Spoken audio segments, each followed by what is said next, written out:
हाँ ये ना होता जबरदस्ती के सनक चढ़ जाए तो रह जाएंगे उधर बैठ के आराम से हम लोग मैं अश्विनी कुमार, जेपी शिक्षक प्रशिक्षण महाविद्यालय बियावानी बिहार शरीफ। आज हम पेपर 3 के फर्स्ट ईयर बीएड के क्लास के लिए तैयार हैं। Paper 3 learning and teaching. तो इसके पहले क्लास में हम देखे थे कि साइकोलॉजी का कैसे विकास हुआ, उसका परिभाषा कैसे चेंज हुआ। ये एक जो है फिलॉसफी का पार्ट हुआ करता था, लेकिन आज जो है इसका विस्तृत अध्ययन किया जा रहा है, क्योंकि जैसे जैसे इसका शिक्षा के ऊपर प्रभाव बढ़ते गया उस तरह से साइकोलॉजी का प्रभाव बढ़ते जा रहा है। तो आज हम देखेंगे 3rd पेपर में लर्निंग एंड टीचिंग।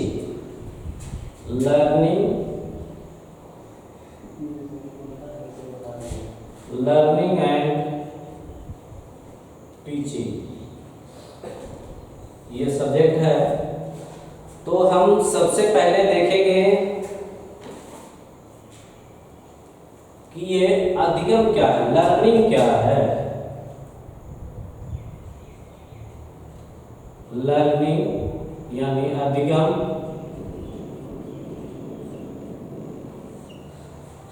अधिगम किसे कहते हैं? अधिगम के अर्थ को पहले समझते हैं। अधिगम किसे कहते हैं? अधिगम जो होता है, अधिगम इसको सीखना या सीखना भी बोलेंगे, सीखना। सीखना कब कहलाएगा? हम कोई भी चीज़ को पढ़ते हैं और पढ़ने के बाद उसको बोलते हैं कि हम सीख गए, नहीं, वो सीखना नहीं कहलाएगा। सीखना कब कहलाएगा? कि जब उस चीज़ को आप पढ़े और पढ़ने के बाद आपके व्यवहार में जब परिवर्तन हो जाए तब उसको सीखना कहेंगे। जब उस चीज़ को, कोई भी कंटेंट हो, कोई भी प्रकरण हो, कोई भी विषय वस्तु हो, उस चीज़ को आपने पढ़ा या किन्हीं के द्वारा पढ़ाया गया, बताया गया, और बताने के बाद जब आपके व्यवहार में चेंजिंग हो जाए, परिवर्तन हो जाए, तब उसको हम अधिगम करते हैं।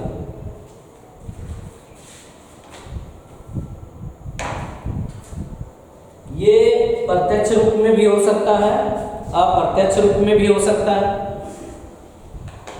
जब अप्रत्यक्ष और प्रत्यक्ष अनुभव का क्या होगा, उसमें उस माध्यम के अनुसार से क्या है, व्यक्ति के व्यवहार में जब परिवर्तन होता है तब अधिगम का होता है।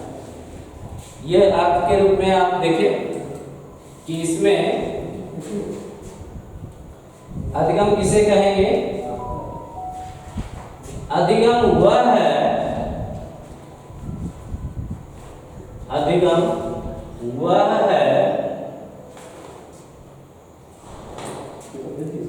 जिसके द्वारा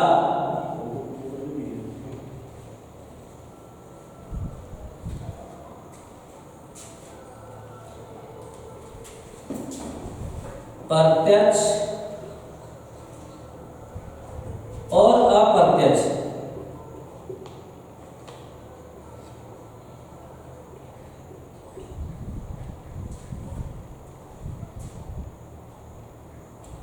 अनुभवों के माध्यम से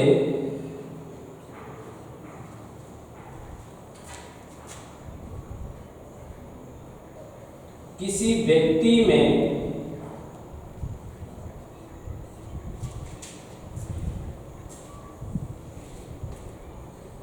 जब उनके व्यवहार में परिवर्तन हो जाए तो उसे अधिगम या सीखना कहते हैं। सीखना कहते हैं। ये अधिगम का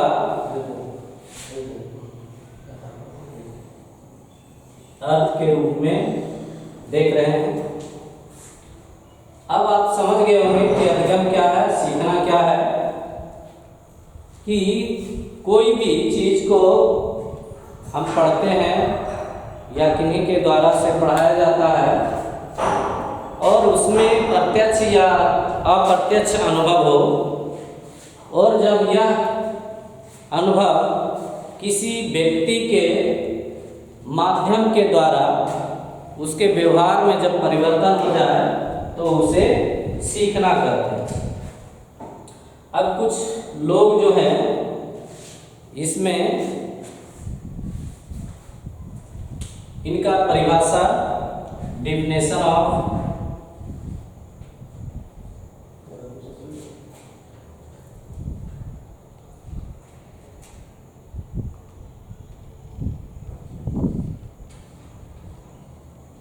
लर्निंग, ये अलग अलग लोग द्वारा कुछ अलग अलग दिया गया है। जैसे गेट्स महोदय, गेट्स के अनुसार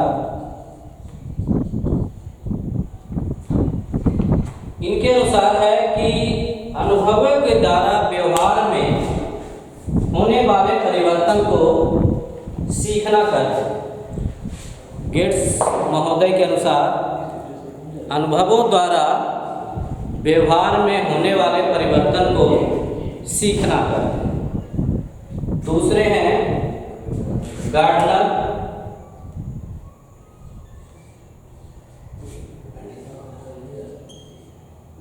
गार्डनर के अनुसार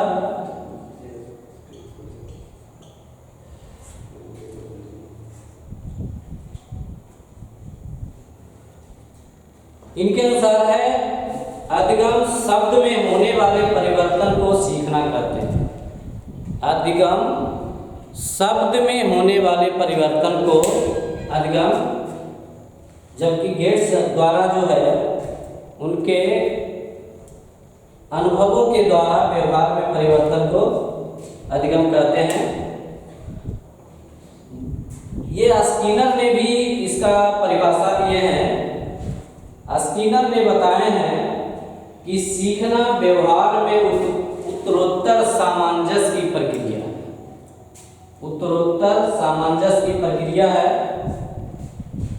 यानी इस तरह से हम देख रहे हैं कि जो लर्निंग अधिगम का जो परिभाषा है वह परिभाषा एक ही चीज को बता रहा है कि जब हम किसी चीज को सीखते हैं और सीखने के बाद जो उसका प्रत्युत्तर मिलता है, उसका व्यवहार में जब परिवर्तन मिलता है तभी उसको सीखना कहते हैं।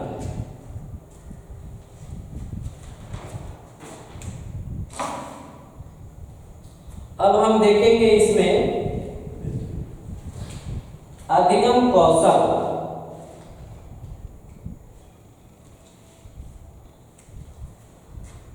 अधिगम कौशल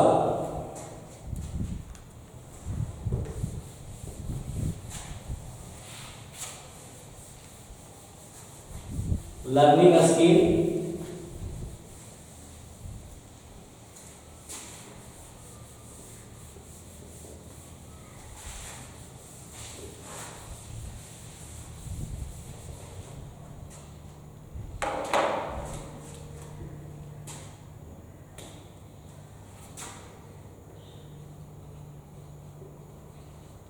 लर्निंग स्किल, अधिगम कौशल,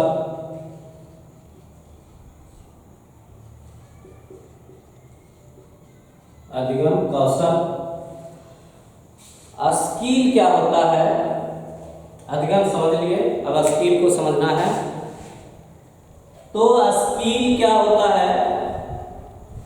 ये कौशल से रिलेटेड, कौशल से तात्पर्य है कि कोई भी विषय वस्तु को हम जिसमें अपना मानसिक और शारीरिक दोनों क्रिया करते हैं, मानसिक और शारीरिक दोनों क्रिया करते हैं, और दोनों क्रिया के द्वारा जब हमारे व्यवहार में परिवर्तन होगा तब कहलाएगा अधिगम कौशल। एक अधिगम जो हुआ जिसमें सिर्फ जो है हम क्या कर रहे हैं, मानसिक रूप से कर रहे हैं, लेकिन यहाँ पर क्या होगा, मानसिक और शारीरिक दोनों चीज़ें यहाँ स्किल में होता है। दोनों चीज़ें यहाँ कौशल की जब प्राप्ति होती है तो उसमें हम दोनों चीज़ को शामिल करते हैं, मानसिक हो और शारीरिक भी हो। ये जो है अधिगम की प्रक्रिया जो होती है ये बाल्यावस्था एवं युवावस्था में ज़्यादा परिपक्व होता है।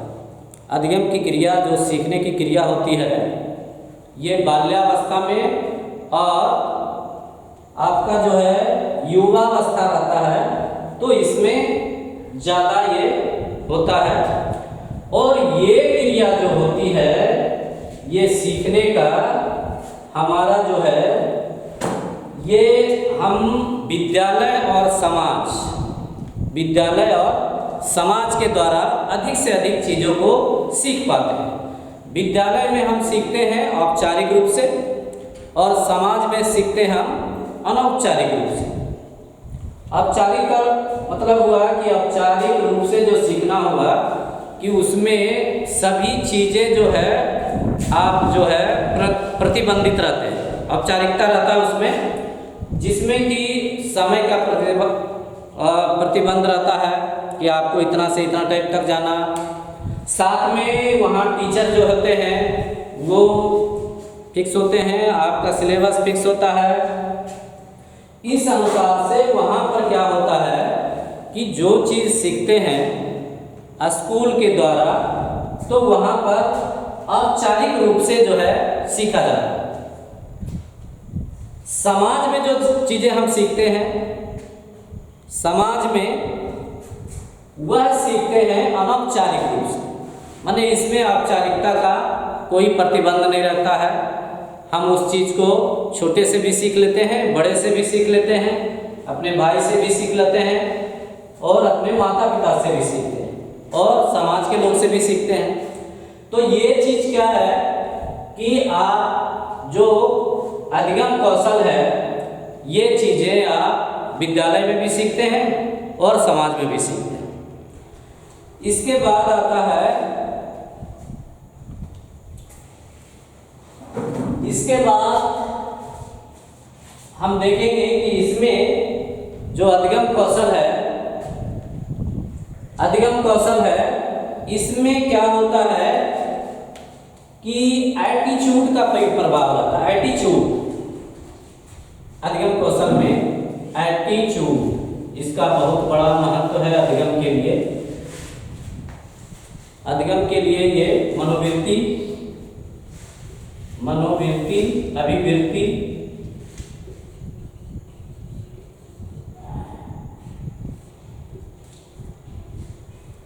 तो ये एटीट्यूड क्या है, मनोवृत्ति क्या है,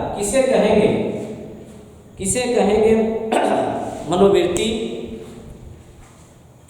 ऐसे इसका संधि विच्छेद करके हम देखें, मनोवृत्ति यानी मन प्लस आवृत्ति। मन मतलब मन हो गया अपना मन मस्तिष्क माइंड, और आवृत्ति मतलब बारंबारता।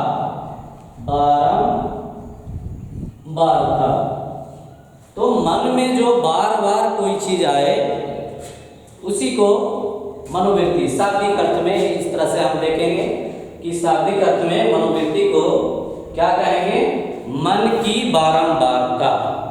मन की बारंबारता। ऐसे ये आवृत्ति को भी जो है परिभाषित किया गया है। इसको जेम्स ग्रेवर ने परिभाषित किए हैं उन्होंने बताया कि मनोवृत्ति रुचि या उद्देश्य के एक अस्थायी प्रवृत्ति है। मनोवृत्ति रुचि या उद्देश्य की एक अस्थायी प्रवृत्ति है जिसमें एक विशेष प्रकार के अनुभव की आशा और एक उचित प्रतिक्रिया की तैयारी निहित होती है। यानी हम देखें इसमें कि ये क्या है, हमारी जो मनोवृत्ति है वह रुचि पर डिपेंड करता है और कोई उद्देश्य है उस पर भी डिपेंड करता है। और ये क्या है कि हमारे जो विशेष प्रकार के अनुभव हैं और अनुभव की आशा के अनुसार से ही हम क्या करते हैं, उस चीज को उत्पन्न कर पाते हैं। इसका एक परिभाषा और है attitude. Attitude is the composition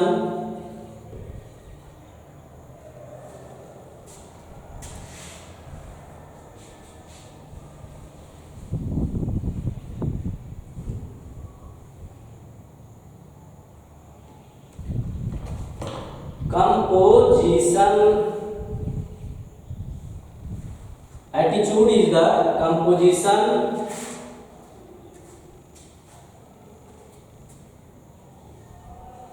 of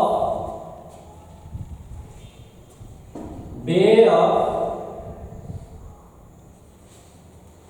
looking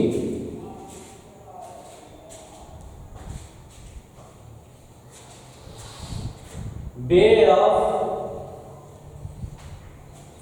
thinking and way of expressing।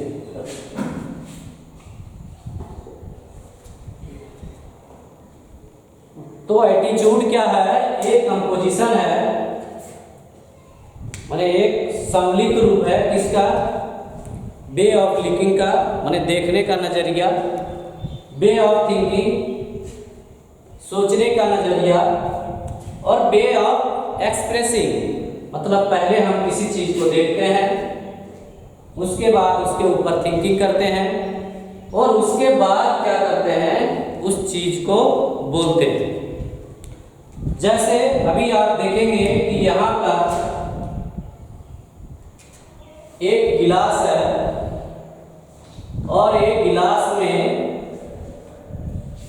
ये क्या है, पानी भरा हुआ है, पानी है। अब इस गिलास में, ये आपका कांच का गिलास है, इसमें आपका पानी दिख रहा है, आधा गिलास पानी है। तो पहले क्या किए, इस चीज को देखे, देखने के बाद थिंकिंग किए और थिंकिंग करने के बाद आप कुछ इसके बारे में बोले। अब एक जन इसको बोलते हैं कि ये आधा गिलास पानी भरा हुआ है, मुझा भी कहना ठीक है। एक स्टूडेंट बोलते हैं कि ये आधा गिलास पानी है।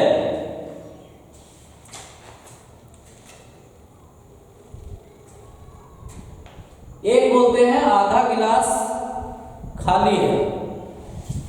तो सब लोग, जितने लोग हैं उतने, और सभी लोग का ये है कहना वो सही है, किन्हीं का गलत नहीं है। सब लोग सही बोल रहे हैं कि आधा गिलास पानी खाली है, आधा गिलास भरा हुआ है, आधा गिलास पानी है, सबका सही है। लेकिन यहाँ पर जो एटीट्यूड है वो एटीट्यूड दो तरह का होता है, जिसमें निगेटिव और पॉजिटिव। जो लोग इसको भरा देख रहे हैं वो पॉजिटिव की तरफ देख रहे हैं और जो लोग खाली देख रहे हैं वो निगेटिव की तरफ देख रहे हैं। यानी एटीट्यूड जो होता है वो देखने का, सोचने का और एक्सप्रेस करने का तरीका है। तो ये आप देखें कि लर्निंग एंड टीचिंग में इसकी परिभाषा, अधिगम स्किल और एटीट्यूड के बारे में ठीक है। तो फिर अगले क्लास में हम आएंगे। धन्यवाद बच्चों।